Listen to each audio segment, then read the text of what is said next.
And as I mentioned before, we are in a rapid fire environment, so we are wasting no time, and we're going to transition to our next group of highlighted researchers. So again, thanks to our soil and water folks, and we are going to keep it moving forward. So we've reached our third group, Enriching Human Health and Nutrition. And before we meet our first speaker, again, you've been promised dairy facts, so I have to give them to you, and they have to be appropriate to the priority area. So did you know that Wisconsin produces 600 varieties of cheese, which is more than double the amount of cheese that the runner-up state produces, California? Just kidding. But no, that's amazing, 600 varieties of cheese. And remember, if you have questions, go ahead and put them in the chat, which is to the right of our of your media player. And if you're looking for some resources, more information about these speakers and how to contact them, go ahead and click the link on the bottom, just below your media player. There's an agenda, and then there's a link that'll take you back to our website for more information. And without further ado, we have our first speaker, which is Beth Olson from Nutritional Sciences at UW-Madison. Welcome to Beth. Thank you, Maria, for that. And thank you, everybody, for joining us here to hear a little bit about nutrition and our project, which involves looking at dairy messaging. And so on the first slide, I just wanted to give a little background about why we chose to do this project. The project is a collaboration between two groups in CALS, or Agriculture College, Nutrition, myself, and the Life Sciences Communications, a group that is well-versed in how to communicate our messaging, our messages out on different products. And we're also working with the Division of Extension. The reason for this interest is in Extension, our nutrition education programs are driven by the U.S. dietary guidelines, and those do promote the consumption of dairy. However, dairy consumption in our program participants and in the U.S. population in general is low, and there are people who either are unable to choose dairy or choose not to select dairy, and we haven't done well in keeping that consumption up. And so we were really interested in how can we do a better job in getting people to understand the benefits and other reasons that they should be choosing dairy. One of the things that I had learned from my previous life, in which I worked for the Kellogg Company, where we promoted dairy heavily because it was consumed with cereal, our major product, was that if we just asked people what was important to them, they always said nutrition. Usually in any survey we ran, it ranked number 1 or number 2, along with other things that you might expect. But yeah, when they went to the store to make purchases, they really looked at other things and purchased based on other reasons. And we had sometimes a hard time getting them to consider nutrition number 1 when they were at the store. Next slide, please. So this is just an example to let you understand the kind of project that we're going to do. We're going to survey in U.S. adults across the country. We're selecting adults that they'll be screened ahead of time that they are responsible for either meal planning or grocery shopping, or both. So these are going to be purchasers, people who are driving what's purchased for their household. They must have a child, one child in their home that's under the age of 18. And at least one of their family members must consume milk. So that gets us a population, at least now, currently looking at milk products in the store. And then we're going to ask them a rather brief set of basic questions about why they choose dairy, if they have family members who aren't using dairy for some health or other reason, what those reasons might be. We're going to, of course, ask a kind of a standard set of demographics so that we make sure to really understand the population that is answering the questions. But then we are working with a consultant who's done more work in a method a survey method called Conjoint Analysis. I'm not as familiar with it, but I'm learning about it as we go. And in Conjoint Analysis, one asks people to choose between options. So people will be presented with two types of milk that they might purchase at a store. So they'll be told, if you are going to purchase milk at the store and these were the only two options you had, which would you pick? Then they will be presented with a product with, and these are examples, they aren't complete yet, but that has one of the levels in each of the options. So for instance, it might be, if you were going to pick whole milk that was a gallon and at this price, that said on it that it promotes bone health and is non-GMO. Would you pick that over this low-fat milk, also a gallon at this price, but has on it promotes energy and is sustainably produced? So they would be given a series of these, and they're picking between two over and over. Because there are a lot of things that we're asking, they can't see everything. So not everybody will see all the combinations. They'll see a subset. It also limits how much we can ask because the combinations can, as you imagine, escalate dramatically, and that would wear people out. So we ask them to choose between. And what happens, if you will, is what's most important sorts to the top. So in this way, people aren't asked, well, do you want milk at this low price or this high price, in which case they're going to say, I want the low price. Do you want milk, that says this health benefit or this health benefit, in which case they might say both. Because they have to choose and make these trade-offs over and over, what they really would prefer, for instance, the main thing they care about is that it's whole milk, or the main thing they care about is that it promotes bone health, or the main thing they care about is that it's non-GMO, eventually becomes what they're choosing as an attribute among their combinations over and over again. So with that information, we hope to get a better understanding of what really does matter to consumers when they're choosing milk, at least. We can also then move on and see if we can do something similar with other types of dairy, but then use that to develop better messaging. In the longer run, then what we would like to do when those messaging is better, when we better understand that, is put that into our educational programming to better help people choose dairy for their, for me, I'm concerned, of course, with their health, but also for the dairy industry here in Wisconsin.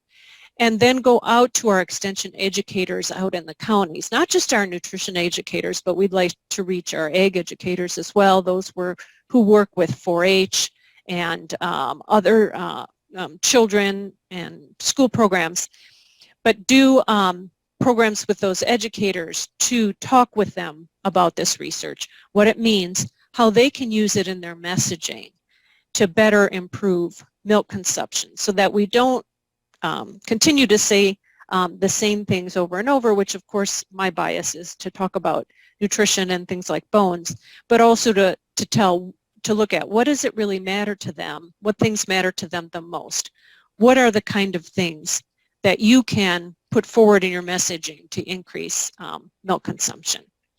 So that is a brief summary of our project. We are almost ready to go to put the survey out, and we should have that out before the holidays and have our results shortly after that. So I thank you very much. And with that, I will introduce our next speaker, who is, I'm sorry, I've dropped my paper, but who is Jingy Wang, and he is from Soil Sciences, also here at UW-Madison.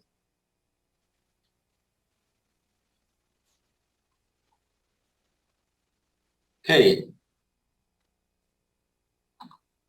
Thank you, Beth. So everybody hear me okay?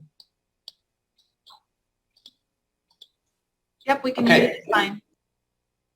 Okay. So it's my pleasure to present our project today and to the dairy group. And we have a current project ongoing funded by the Dairy Innovation Hub. So in this project, the main aim is trying to come up with a new method for us to provide a reliable but also cost-effective way to better monitor our nitrate in our soil system. And so this project is in collaboration with professors from the Department of Mechanical Engineering. And just to start with, I will also introduce myself. So I'm an assistant professor from CALS in the Department of Soil Science. So my research mostly focuses on using different sensing technologies to improve our modeling or monitoring our soil resources. So for this project, we are going to propose something which we can effectively measure the nitrate in the soil. From some of the previous speakers, we all know that understanding the amount of nitrate in the soil is essential if you want to make a better nutrient management. At one hand, as a biggest dairy state, so we are under pressure to produce high quality dairy products. So, but at the other hand, so we are also have the potential to over-apply nitrate fertilizers or even manure to our soil. So because we have such a high amount of manure produced every year.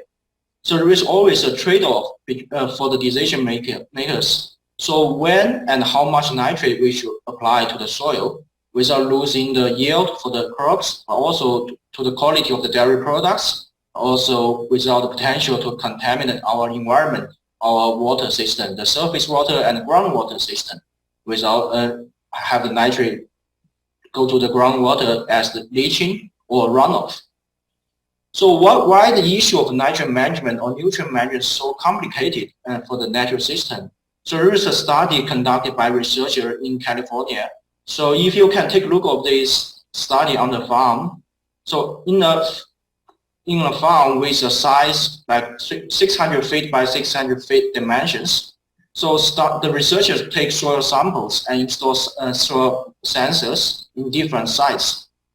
Then they analyze the nitrate concentration during the cropping season, so over 3 years. And then you can see the nitrate level ranges from 0 to 400 ppm. So if you consider as the 50 ppm as the standard for the EPA, so a lot of this agricultural soil are over the limit of nitrate concentration. But the other issue is, even if the sites are like 50 feet apart, you can see there's huge variability of the nitrate concentration in the soil. And then the reason for that is the soil is so heterogeneous in terms of the soil texture. For example, for some of the site, for site E, we have a loamy sand soil overlying a coarse sand soil all the way down to 10 feet. But for another site, just next close it, so we have a sandy loam, which is a much finer soil texture. Due to the variability of the soil, then we can have huge variability of the nitrate concentration, which will also lead to the leaching of nitrate rates, which is different during the cropping season, but also across the field. This makes the management of nutrient a nightmare because the land managers don't know when is the best time we should apply nitrogen fertilizer, when is the best time we should apply manure, and how do you avoid over applying manure to the field. So next slide, please. So because of that heterogeneity of the nitrate distribution in the field, so this project will try to propose a new method which combines some of the state-of-art sensing technologies and with some other models to improve our ability and for the stakeholders to manage this nitrate concentration in the soil. So what we will do is we'll use some 3D printing technologies to print these low-cost nitrate sensors along with some other sensors which measure the soil moisture. So we'll print those sensors along a rod, then at different depths. Then we were going to install this rod into the soil. So imagine each of this rod, so it's a few $100, so then, or even less. So then we can install a few of this rod across the farm. During the cropping season or post-cropping season, if the land manager want to start applying manure or if they want to apply fertilizer during the crop growing season, so they have this real-time information about the nitrate concentration at different depths of the soil and also at different locations of the farm. So with this information, so they can use this information to directly guide how much nitrate they can apply, or how much manure they can apply, and to which part of the field. So we hope once this sensor has been evaluated and verified and tested in the field, so we hope to bring this product to the dairy managers and also to the farmers in the US. We will start with Wisconsin, but also we're trying to test this in different parts of the US, trying to see how we can use these technologies to first increase the nitrate use efficiency for the dairy production, but second, reduce the environmental footprint for this nitrate leaching and runoff. So that's pretty much of this talk. So any questions? No, I'm going to pass to Audrey and for the next speaker. All right, thanks, Jingy. So moving off the farm, as he was talking about on the farm practices, we're moving off the farm and talking about what do we do with the product? What do we do with the milk once we receive it? How do the producers make something out of it? So I'm Audrey Girard. I'm an assistant professor in the food science department. My co-investigator on this project is Richard Hartel, also in the food science department.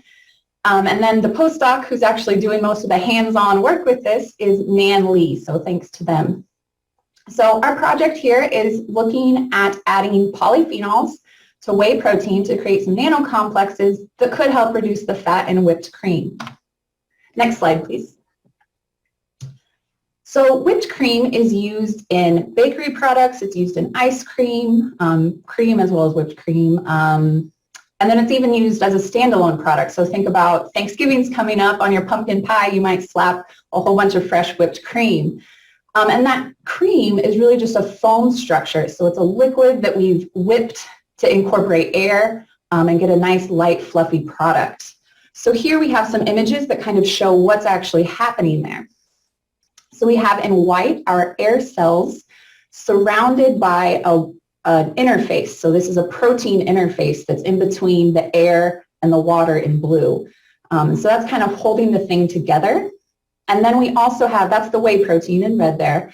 We also have casein micelles that you see in green. And then we have the fat globules in yellow. As we move across to the right, we see that those fat globules partially coalesce. And what that does is support this system.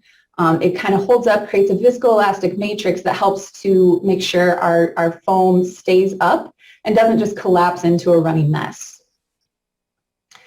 So again, this whipped cream's foam structure largely supported by fat. If we're looking at a heavy cream that's more than 36% fat, or whipped cream is 30 to 35% fat, that can be a concern for people wanting to watch their nutrition. They may not want these high-fat products.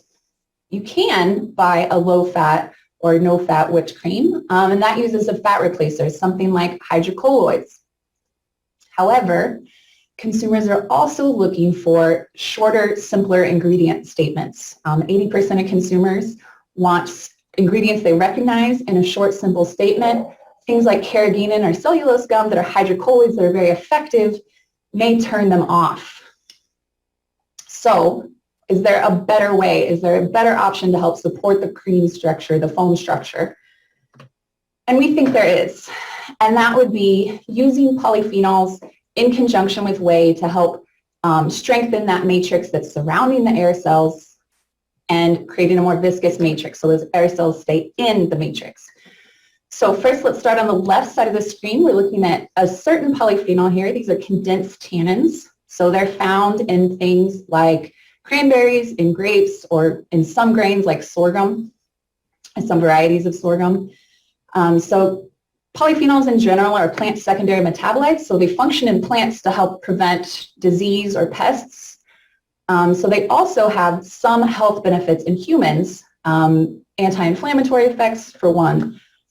So they have a benefit there too. You also might know tannins from having a really dry glass of red wine. That astringent feeling, that mouth-drying feeling comes from these tannins. What's happening there is the tannins are interacting with salivary proteins, so proteins in your mouth, and and precipitating them. So they're binding together, precipitating, you're losing some lubrication in your mouth, and so you get that kind of dry feeling. All that to say, we know tannins and proteins interact very well. This has been studied for more than 60 years. But what we want to do is use this to our benefit in this foam structure. So one note on that is you might be thinking, oh, you're wanting to add these really astringent things into the cream. It's not going to taste very good. Most research shows that when the tannins are interacted with the proteins, they're not going to produce that astringent feeling because the binding sites aren't available for those salivary proteins. So we're hoping that's not an issue, but it shouldn't be an issue, but that would be something to test later on. So moving on, whey and tannins can interact. And in the center picture, we see images of a foam created from just a whey. On the top is a control. So the black dot is an air cell. So this was whipped together and then put on a slide under a microscope. We see the black is just an air cell.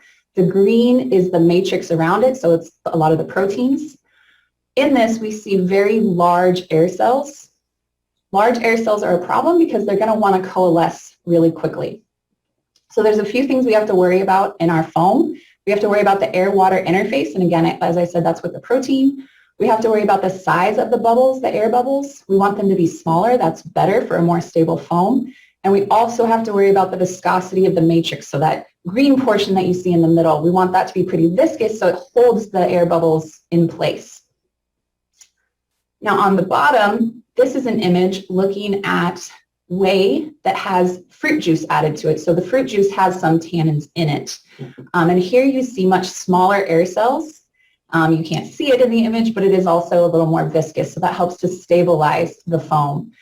This was put out just recently. They'll actually be officially published next year by a group from NC State. So working on something similar, but we're hoping to take this to the next step and put this in a product. So what we're wanting to do, what we propose to do, is look at these whey tannin nanocomplexes. And the first two aims of this study is to look at how do we make the best complexes we can.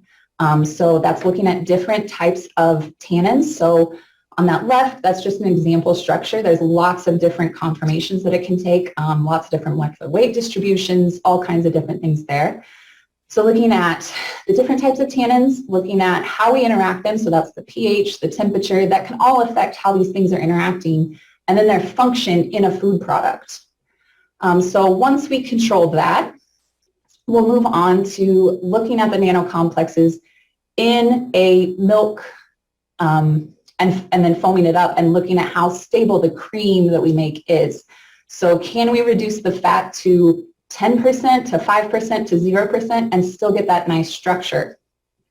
So with this, the three things that we think the whey protein tannin interaction can do is strengthen that protein matrix, again, surrounding the air cells, increase the system viscosity, so help to hold those air cells in, which will thereby improve foamability and stability of the foam. These nanocomplexes can help to reduce the fat and increase the protein in whipped cream, and we're hoping that dairy processors can use this information to enrich nutrition and enhance marketability of Wisconsin dairy products. So with that, I would like to thank the Dairy Innovation Hub for their support, as well as my collaborators, Rich and Nan, on this. We started the project in August. We have a little bit of data, but I'm excited to share more with you later. So thank you for your time and attention today. And with that, I'll pass it back to Maria for Q&A. Excellent. Thanks so much, Audrey. We've got a lot of questions for this group, as you can imagine. This one is going to be for Beth Olson and comes from Talia Danzinger. Has anyone looked at consumer acceptance for 98% fat-free milk versus 2% fat or reduced fat? And where she's going with this is she's heard this wording proposed before as a way to shift consumer perception, and she's always found that interesting. Yeah, I don't know what's been done most recently. I know that in the programs that we have done with our participants, that I think there was good reception to the reduced fat. I think even perhaps more so than, say, low fat. There is still a fair preference for whole milk and higher fat milks. And so calling milks, of course, skim and non-fat was, those just with the knowledge that there's no fat in there, was not as appealing to many consumers. And having the reduced fat suggests that it still has fat in it, but isn't necessarily low fat. So I know there was appeal of those names. I don't know about the percentages, at least particularly within extension. Consumers don't have a good handle on the percent fat that's in various milks. When we say reduced or low, they aren't sure what that means. So I'm not sure if they would understand or be as receptive to the idea of a percentage. Thank you. So this question is for Audrey, and it's coming from Adam Brock over at Dairy Farmers of Wisconsin. And he asks, how would polyphenols read on an ingredient label? Yeah, that's a good question. So it could be something like a plant extract. So it could be, say, cranberry pomace that we put it on an ingredient label. So it might be a little more natural, something people recognize, versus just putting, condensed tannin or the specific proanthocyanidin name. They might not recognize those either, just like hydrocolloids, but we might be able to bring it back to whatever plant we got it from in that way. Great. And I've got a question for Jingyi. Is there a demo or a video that farmers can watch or use related to your project, and how might they get involved in any beta testing? Oh, thanks for the question. So actually we are continuously improving our sensors. So we are now in the phase 1, testing the sensor in the lab. So as long as we move to phase 2, so test them in the field, we are going to update those through the Dairy Innovation Hub, but also through our networks. So anyone who is interested in testing this sensor, feel free to send me an email. So we can even test some of those sensors in your own farm. So and for any seasons, or any soil, any application you want to plan. So also once we have the final product, we're going to publish some videos on YouTube. So everyone can just watch the videos and learn how to install those sensors. Basically, insert those push probe into the soil for monitoring. Thank you. And let's see how we're doing on time. Couple more minutes for some questions. I guess kind of high-level questions about new products and perceptions. I would say this is probably for everybody, but maybe more related to Audrey. How important are new products or improved products in driving sales and future research questions for you? A great question. So I think it's really important as we see new dairy products or new dairy mimetics, I should say, come online. Things like soy milk and then almond milk and oat milk. These are new products. So how do we kind of compete with that, and how do we get people excited about dairy? So dairy on its own is great, but what are the next things we can do? So I think that's one thing, looking at the purchasing power of it. But I think it's also interesting from research standpoint, because there's so many examples where you're researching how to make a better product or how to do this or that, and you come across a totally new tangent that leads you to a really novel product. So I'm thinking something like Denise Nay's work with GMP along with Mark Etzel, which you'll hear from Denise tomorrow, where they found this protein in dairy, and then we're able to solve a nutrition issue of people that have a specific disease, and then that might even be able to help postmenopausal women with this protein. So I think the research is really important, even in the directed, of course, but then the tangents we can go off on. Great, thank you. Well, I think we're right up against time, but I want to extend my thanks to the three of you. Thanks for taking the time out of your busy schedules to share a little bit about the new projects that you've been working on.